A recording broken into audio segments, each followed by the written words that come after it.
அவங்களுக்கு முதல் பரிசு அந்த போட்டியில வென்று விட்டார். போட்டியை அறிவிச்சாச்சு. அரங்கத்துக்குள்ள ஏற்பாடு.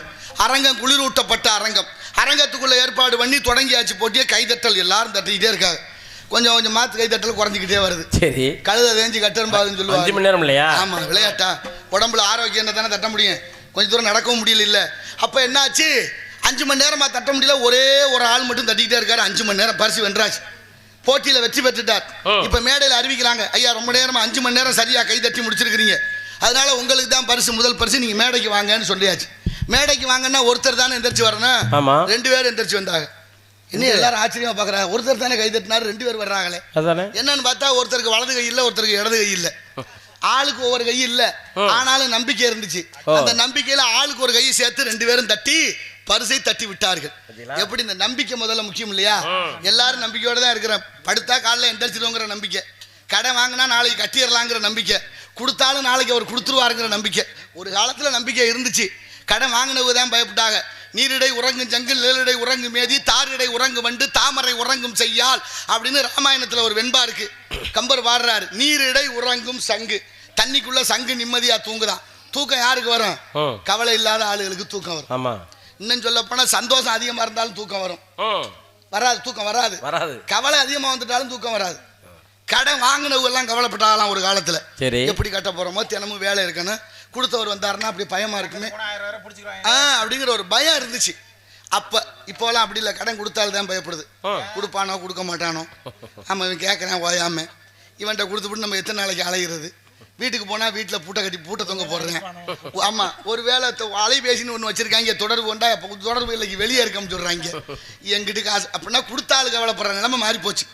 ஆனாலும் கவலை யாருக்கு வந்துச்சு? ஒவ்வொருத்தருக்கும் ஒரு கவலை. புதுசா கல்யாணம் பண்ண வீட்டுல தூக்கமே வராது தெரியுமா உங்களுக்கு? அப்படியா? புது மாப்பிள்ளை பொண்ணுன்னா ஒரு வாரம் தூங்க மாட்டாங்க. இருக்கும் சந்தோஷத்துலங்க. நீங்க ஏன் தப்பு தப்பா கணக்கு போடுறீங்க? ஆமா, சந்தோஷத்துல தூக்கம் வராது. மாப்பிள்ளை வெளிநாடு வேலைக்கு போறாருன்னு திடீர்னு பொண்ணை விட்டுட்டு மாப்பிள்ளை போயிட்டாருன்னா அப்பவும் தூக்கம் வராது. கூடவே இருந்த மாப்பிள்ளை திடீர்னு ஒரு வாரத்துல கிளம்பிட்டாங்கன்னு மீண்டும் ஒரு வாரம் தூக்கம் வராது. அப்படின்னா சந்தோஷமா இருந்தாலும் தூக்கம் வராது, அதே நேரத்துல விட்டுட்டு போயிட்டாலும் தூக்கம் வராது. இப்ப தூக்கம் யாருக்கு வரணும்? சங்கு தூங்குதுன்னு தசரதருக்கு பாடுறாரு. அங்க கம்பர் பாடுறாரு, அயோத்தியில தசரதருடைய ஆட்சியில சங்கு தூங்குகிறதா நிம்மதியா. சங்கு தண்ணிக்குள்ள தூங்குறதுக்கு என்ன காரணம்? நீரிடை உறங்கு ஜங்கு, நிழலிடை உறங்கு மேதி. மேதினா எரும மாடு. எரும மாடு நிம்மதியா தூங்குது. ஏன்? போதுமான வயிற்றுக்கு ஆகாரம் கிடைச்சிருச்சுன்னா நிழல்ல எரும மாடு படுத்துரும். நிழல்ல எரும மாடு படுத்துருச்சுன்னா தண்ணிக்கு போகாது. பொதுவா எருமைக்குன்னு ஒரு குணம் உண்டு, வெயில் அதிக நேரம் நிக்காது. பசுமாடு ரொம்ப நேரம் வெயில்ல நிற்கும், எரும மாடு நிற்க முடியாது. ஏன்னா வெயில தாங்குற சக்தி எருமைக்கு கிடையாது, பசுமாட்டுக்கு உண்டு. அப்ப எரும மாடு என்ன செய்யும்? தண்ணி கிடந்தா எங்கனையாவது போய் தண்ணிக்குள்ள விழுகலாமான்னு நினைக்கும். அது சாக்கடையா இருந்தாலும் யோசிக்காது விழுந்துரும். அதான் எருமைக்கு உள்ள குணம். ஆனா அப்படி தண்ணிக்குள்ள விழுகக்கூடிய எரும மாடு அயோத்தியில போய் குளத்துக்குள்ள விழுகலையா, நிழல்ல தூங்கி இருச்சான். அதனால சங்கு நிம்மதியா தூங்குதான். எப்படி பாடுறாரு பாருங்க, நிழலிடை உறங்கு மேதி, தாரிடை உறங்கு வண்டு. தார்னா மாலை, மாலையில வண்டு தூங்குதான். மலர்ல தேன் எடுக்கக்கூடிய வண்டு, ஒரு மலர்ல எவ்வளவு தேன் இருக்கும்? ஒரு திணை அளவு இருக்கும். திணை அளவு தேனை குடிச்ச வண்டுக்கு தூக்கம் வருமா? அப்படின்னா அந்த வண்டுக்கு அந்த மலர் தேன் எவ்வளவு கொடுத்திருக்கும் என்ற உயர்வான கருத்து இருக்காங்க. அப்ப அவ்வளவு குடிச்சிருச்சு, மயக்கத்துல அந்த மாலையிலே தூங்கிருச்சு. தாரிடை உறங்கு வண்டு. தாமரை உறங்கும் செய்யால். செய்யால்னா மகாலட்சுமி. மகாலட்சுமி அயோத்தியில தூங்குறாளாம்ங்க. மகாலட்சுமி தூங்குனா என்ன அர்த்தம்? மகாலட்சுமி கடைக்கன் பார்வைப்பட்டவனுக்கே தூக்கம் வராது. ஒருத்தனுக்கு நாளை காலையில 2 கோடி ரூபாய் கிடைக்குதுன்னா தூங்குவானா? அவனும் தூங்க மாட்டான், பக்கத்து வீட்டுக்காரனையும் தூங்க விட மாட்டான். ஆனா பாருங்க, மகாலட்சுமி அயோத்தியில தூங்குறா அப்படின்னா அங்க எல்லாரும் கோடீஸ்வரர்களா? அப்படின்னா கோடீஸ்வரர்கள் இல்ல, எல்லாத்தையும் பணம் இருந்துச்சு, அதை விட போதுங்கிற மனசு இருந்துச்சான். அதனால இதுக்கு மேல வேண்டாம், அதனால மகாலட்சுமிக்கு யாரும் கூப்பிடலையா, மகாலட்சுமி தூங்கின. இங்க என்ன நடக்குது தெரியுமா? எவ்வளவு கொடுத்தாலும் பத்தலைங்கிறான் நம்ம ஆளு. 2000 ரூபாய் அன்பளிப்பு கொடுத்துருக்காங்க, சம்பளம் 100 ரூபாய் குறைக்கலையே. எப்படி பாருங்க, எப்படி பாருங்க நம்ம ஆளுகளுக்கு இந்த எண்ணம் வருதா? இப்படி சிந்தனை தான்.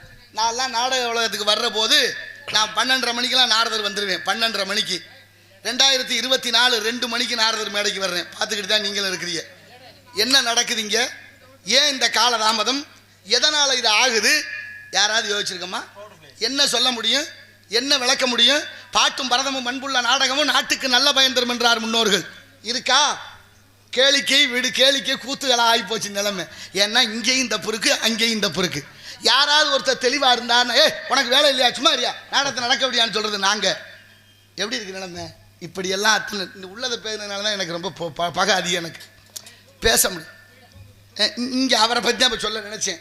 நீங்கள் அவரை பற்றி மட்டும் இல்லை, பொதுவாகவே சொல்லணும். வள்ளலாருக்கு வாடிய பயிரை கண்ட போதெல்லாம் வாடினேன் இறைவா என்று வள்ளலார் பிறந்த பூமி. வள்ளலார் கடலூர் மாவட்டம் மருதூரில் பிறக்கிறாரு. அவருக்கு வயசு 7. அவங்க அண்ணன் சபாபதி பிள்ளைக்கு உடம்பு சரியில்லை, காய்ச்சல். அண்ணனுக்கு உடம்பு சரியில்லை, தம்பியை கூப்பிட்டு சொல்கிறார், தம்பி சோமு செட்டியார் வீட்டில் பிரசங்கம், செட்டியார் வீட்டுக்கு போயிட்டு அண்ணனுக்கு உடம்பு சரியில்லை காய்ச்சல்னு சொல்லிட்டு கற்பூரம் காட்டி பிரசாதம் கொடுத்துட்டு வந்திருப்பான்னு சொல்லி அனுப்புறாரு அண்ணன். சரி, இப்போ வள்ளலார் போறாரு. வள்ளலாருக்கு அதுக்கப்புறம் தான் வள்ளலாருங்கிற பட்டமே வருது. அப்ப சின்ன பிள்ளை வயசு 7 வயசுல ராமலிங்கம் சோமு செட்டியார் வீட்டுக்கு போறாரு. சோமு செட்டியார் பாக்குறாரு, என்னப்பா ராமலிங்கம் உங்க அண்ணன் வரலையா? ஆமாங்க ஐயா, அண்ணனுக்கு உடம்பு சரியில்லை காய்ச்சல், அதனால என்னைய வர சொன்னாங்க. ஏப்பா இதெல்லாம் முன்னாலே சொல்றது இல்லையா? முன்னாலே சொல்லியிருந்தா நான் வேற ஏற்பாடு பண்ணியிருப்பேன்னு செட்டியார் கொஞ்சம் கோவப்பட்டார். சரி, ராமலிங்கம் பிள்ளை கேட்டாராம், என்ன செட்டியாரு காய்ச்சல் என்ன ஒரு வாரத்துக்கு முன்னால வீட்டுக்கு கடிதம் போட்டா வர நாங்க உங்களுக்கு சொல்றதுக்குன்னாரு. அவர் ஒன்றும் பேச முடியல. சரி வந்த வேலையை பாருங்கன்னாரு. நான் வேணாம்மா பெரிய புராணம் படிக்கட்டுமான்னாரு. சரி படிங்க. பெரிய புராணம் படிக்க ஆரம்பிச்சாரு ராமலிங்கம். 7 வயது. 1 மணி நேரம் எப்படி கடந்ததென்று கணிக்க முடியல, அவ்வளவு வேகமா போயிருச்சு. இப்ப செட்டியாருக்கு ரொம்ப மகிழ்ச்சி. இப்ப சொல்றாரு, ராமலிங்கம் நாளைக்கு நீங்களே வந்துருங்க, உங்க அண்ணனை வர வேண்டாம்னு சொல்லுங்க. எப்படி தம்பி கிட்ட கோவப்பட்டாரு, அண்ணன் ஏன் வரலன்னு. 1 மணி நேரத்துக்குள்ள ஒரு மாற்றம் வருது பாருங்க. நாளைக்கு அண்ணனை வர வேண்டாம்னு சொல்லுங்க, நீங்களே வந்துருங்க. இப்ப செட்டியார் கோவப்பட்டாரா? வேகம் கெடுத்தாண்ட வேந்த நடி வெளுகன்னு. வயசானா மட்டும் பத்தாது, புத்தியும் நடைமுறையும் சரியா இருக்கணும், அப்பதான் பேர் வரும். வயசு ஆகிட்டா மட்டும் போதுமா? நாரதர் வந்து நிக்கிறேன், கண்ணை முழிக்காம தாளம் போடுறாரு. இங்க பொம்பளை பிள்ளைன்னா முழிச்சுக்கிட்டு தாளம் போடுறாரு. உங்களுக்கும் தெரிஞ்சிருச்சு எப்படி அது? அப்ப ஒரு மனிதனுடைய நடவடிக்கை அவனுடைய செய்கை குணம் உயர்த்துவதும் தாழ்த்துவதுமா இருக்கு. அவர் முழிச்சிருந்தாருன்னா இந்த திரைச்சியில நனைஞ்சிருக்குமா? பெண் மயக்கம் உங்களுக்கு எங்க இருக்குன்னு ஆரிய கூத்தாடினாலும் தாண்ட போக்கோனே காசு காரியத்துல கை பாடினாங்கல்ல, எப்படி பாடியிருக்காங்க? காரணம் இல்லாமல் தோரணம் கட்டுறது இல்லை. இல்ல எல்லா சொல்லும் பொருள் குறித்தனவே. அப்படிப்பட்ட வள்ளலார என்ன பண்ணாரு சோமு செட்டியாரு? ஐயா ராமலிங்கம் நடந்தே வந்தீங்க, நடந்து போகாதீங்க, அதனால என்ன செய்றீங்க, சாரட்டு வண்டி கட்டி தர்றேன், அதுல ஏறி போங்கன்னு சொல்லி ஒரு சாக்கு நிறைய பணத்தை கட்டி அனுப்பினாருங்க. அந்த காலத்துல அவ்வளவு பெரிய கோடீஸ்வரர்கள் இருந்திருக்காங்க பாருங்க. ஒரு சாக்குல பணத்தை கட்டி வள்ளலாருக்கு கொடுத்து அனுப்புறாங்க. அவர் பாருங்க குடும்ப வறுமையில இருக்கு, அது போனா தான் சாப்பிடலாம். ஆனாலும் அவருக்கு அந்த பணத்து மீது பற்று இல்ல. போற வழியில பாலும் கிணத்துக்குள்ள தூக்கி போட்டு போயிட்டாரு ஒரு மூட்டை பணத்தை. மனசு வருமா? இன்னைக்கு நாட்டுல ஏதாவது பிரச்சனை கட்டி போடுறாங்க, எங்கெங்கயோ கட்டி வைக்கிறாங்க, பிணவரையெல்லாம் காசை வைக்கிறாங்க. ஏழை எளிய மக்களுக்கு கொடுக்க வழி இல்லை. ஆனா பள்ளத்துல குளத்துல மண்ணுக்குள்ள தீய வச்சு கொளுத்துற மனசு இருக்கே தவிர ஏழை எளிய மக்களுக்கு கொடுக்க முடியல. சமத்துவம் பேசுற எல்லாரும் சமதர்மமா நடந்து கொள்வீர்களா என்பதுதான் கேள்விக்குறி.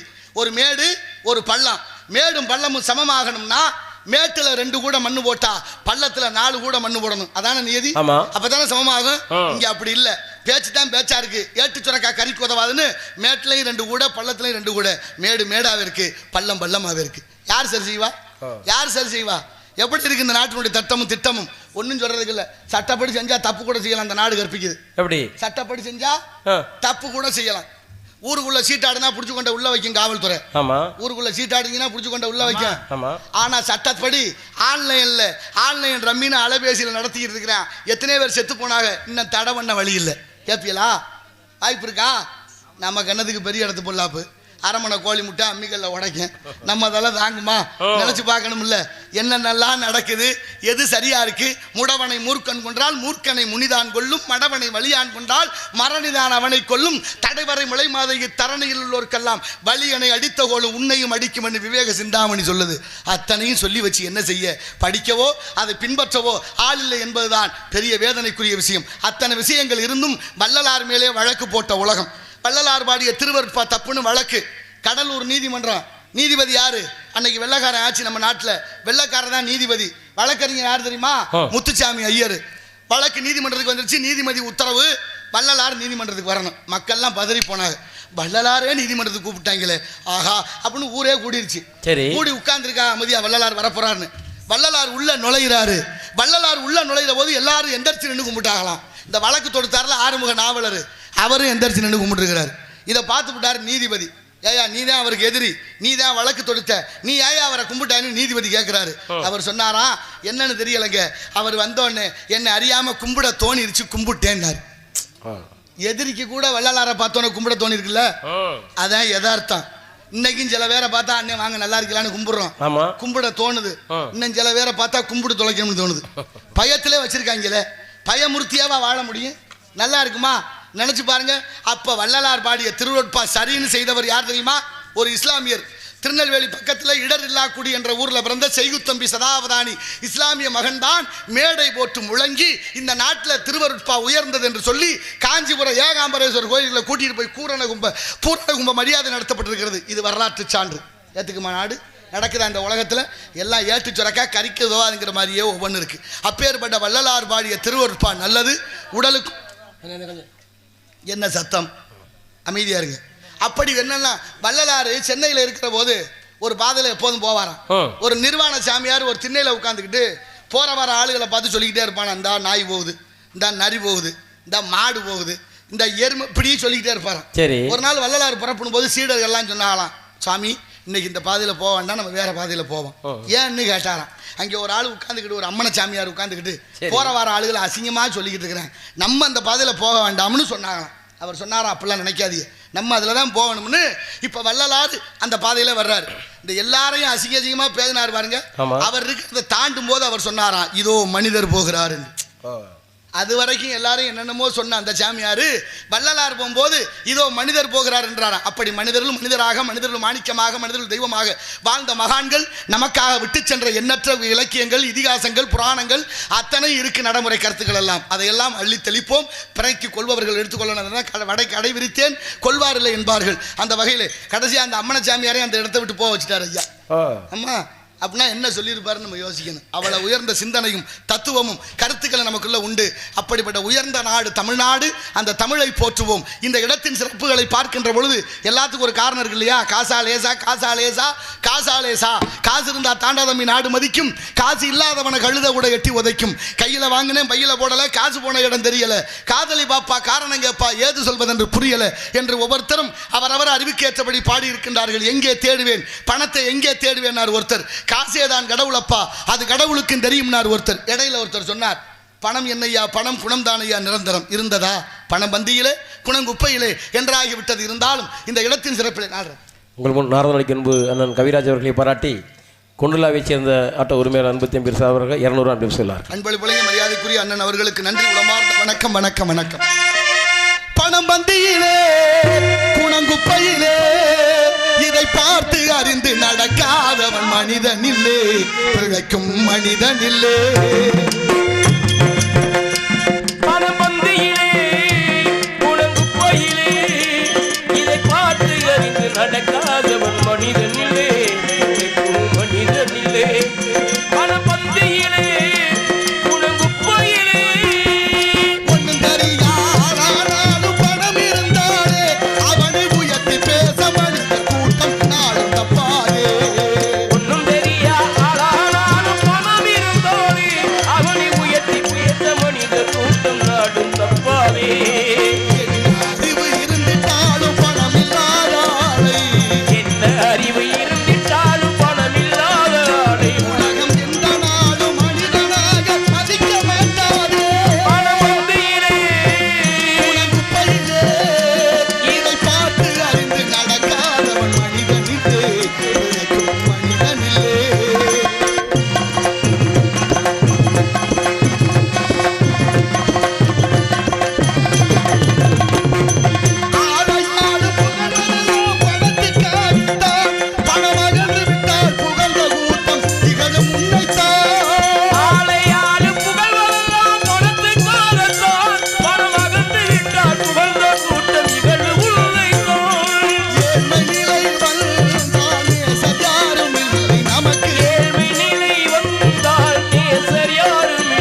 நன்றி. பணத்துக்கும் குணத்துக்கும் பரீட்சை நடக்குது, பார்த்து நடந்துக்க தம்பி என்று முன்னோர்கள் காட்டிய வழியிலே எடுப்பு என்று சொன்னால் அதற்கு எதிர்ப்பு தேவை, ஏற்ற பாவை செய்கிறார்களா கலா சேவை என்று பற்றற்று கவனிப்போம். நாராயண நமக.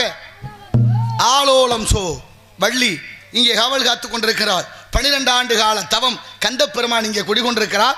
குறிஞ்சி, முல்லை, மருதம், நெய்தல் என்று 4 வகையான நிலங்கள் இங்கு உண்டு. அந்த வகையிலே குறிஞ்சி நில தலைவன் குமர கடவுள் குமரனை அடைய வேண்டும் என்ற லட்சியத்தோடு 12 ஆண்டு கால தவம். வந்த வினையும் வருகின்ற வல்வினையும் கந்தன் என்று சொல்ல கலங்குமே, செந்தில் நகர் சேவகா என்று திருநீர் அணிபவர்க்கு மேவ வாராது வினை. அப்படிப்பட்ட கந்த கடவுள் நமக்கு சொந்த கடவுள். ஆனாலும் இந்த இடத்தின் சிறப்புகளை ஒவ்வொன்றாக எண்ணுகிற பொழுது நீங்க பாருங்க, குடிக்கிற பால் இருக்குல்ல, பால், ஆமா, தேநீர் போடுறாங்கல்ல, பால், பால்ல தண்ணி கலந்த காலம் போய் பால்ல யூரியா கலக்கிற அளவுக்கு நல்ல மனுஷங்க பெருகிக்கிட்டே இருக்காங்க. யூரியாவா? ஆமா, பால்ல தண்ணி தானே கலந்தாங்க, இப்ப யூரியா கலக்குறாங்க. ஏன்னா அண்ணன் வாங்க அப்படியா பாடுவோம். அப்ப அது சொல்ல சொல்லணும், மறந்தாலும் ஞாபகப்படுத்திடுறேன் சில விஷயங்களை. அப்ப பால்ல தண்ணி கலந்த காலம் போய் யூரியா கலக்கிற அளவுக்கு உத்தமர்கள் பெருகி விட்டார்கள். அப்படின்னு நம்ம தமிழ்நாட்டில் இவ்வளவு நடக்குது. சரி, அது போகட்டும். சரி, பாலோட நிலைமை என்ன தெரியுமா? விடிய காலம் 3 மணில இருந்து பால் வியாபாரியை பூரா வீடு வீடா கொண்டு ஊத்த வேண்டி இருக்கு. பால் வண்டி வந்துருச்சு, பால் வண்டி வந்துருச்சு, பால் வண்டி வந்துருச்சு. அதுவும் சும்மா இல்ல, ஒரு மணியை வேற கட்டி போட்டுக்கிட்டு அப்படியே பாலை கொண்டு வீடு வீடா ஊத்த வேண்டி இருக்கு. பாலை வீடு வீடா ஊத்த வேண்டி இருக்கு. சரி, பாலா போன சாராயத்தை எவன் கண்டுபிடிச்சான்னு தெரியல, எந்த சந்துக்குள்ள வச்சாலும் கண்டுபிடிக்கிறேன். எங்க போய் சொல்ல இந்த அநியாயத்தை. சிவகங்கை மாவட்டத்தில் கீழடின்னு ஒரு ஊர் இருக்கு பாருங்க. சிவகங்கை மாவட்டம் மதுரை ஓரத்தில் கீழடி. அந்த கீழடியில தொல்லியல் துறை சார்பா தோண்டி எடுக்கிறாங்க. தோண்டி எடுக்கிற ஒவ்வொரு பொருளும் தமிழர்கள் வாழ்ந்தார்கள் என்று இன்னைக்கு அறிவிக்கப்படுது. அப்படிப்பட்ட உயர்ந்த லட்சியத்தோடு வாழ்ந்திருக்கிறார்கள் தமிழர்கள். எப்ப 1000, 2000, 3000 ஆண்டுகளுக்கு முன்னே தமிழர்கள் நாகரிகத்தோடு கழிவறை கட்டி வாழ்ந்ததாக இன்றைய வரலாறு சொல்லுது.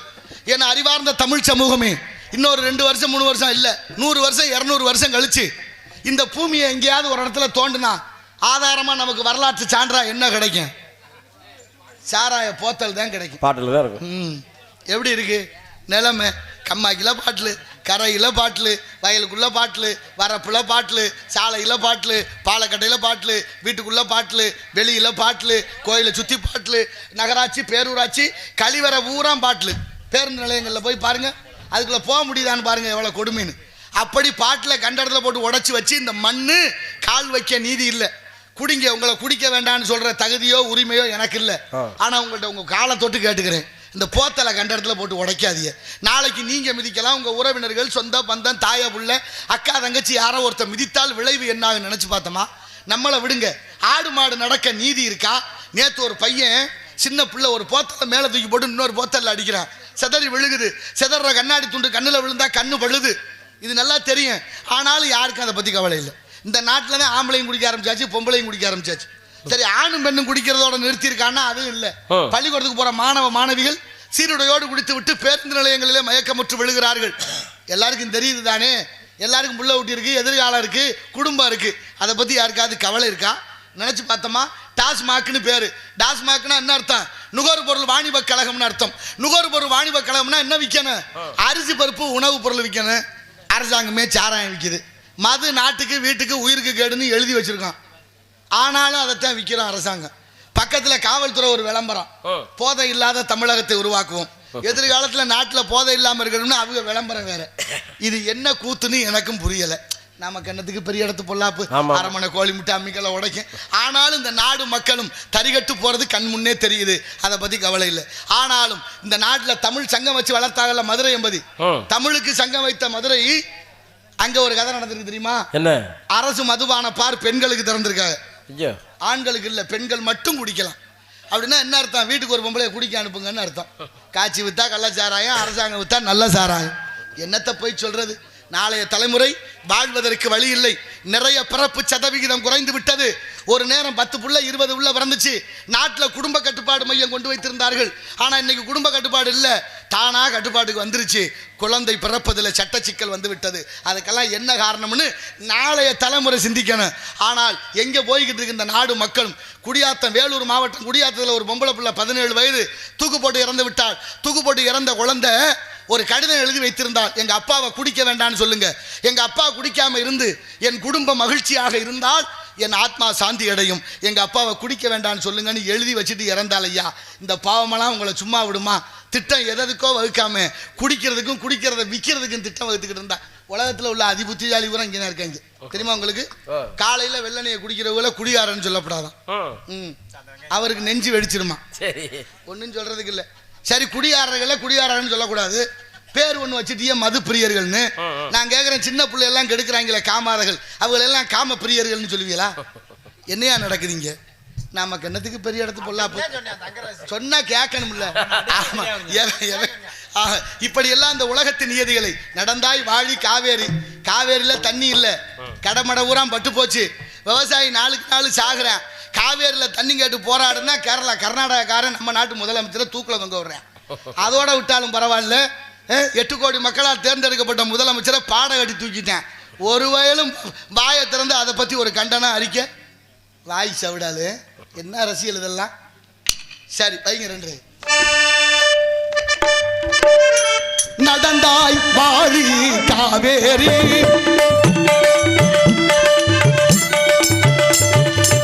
நடந்தாய் வாழி காவேரி, நாடெங்குமே செழிக்க நன்மையெல்லாம் சிறக்க, நாடெங்குமே செழிக்க நன்மையெல்லாம் சிறக்க, நடந்தாய் வாழி காவேரி.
நன்றி நன்றி நன்றி.